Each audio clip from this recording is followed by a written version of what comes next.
રાજકોટમાંથી ગાંજાના વાવેતરનો પર્દાફાશ થયો છે।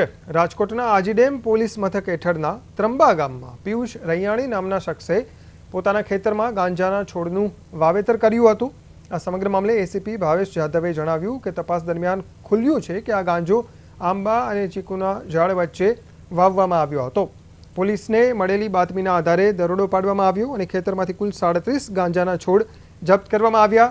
પ્રાથમિક તપાસ મુજબ આ વાવેતર છેલ્લા 3 મહિનાથી કરવામાં આવતું હતું। હાલમાં પોલીસ ગ્રામ્ય વિસ્તારોમાં સતત નજર રાખી રહી છે અને આગળની કાર્યવાહી હાથ ધરવામાં આવી છે।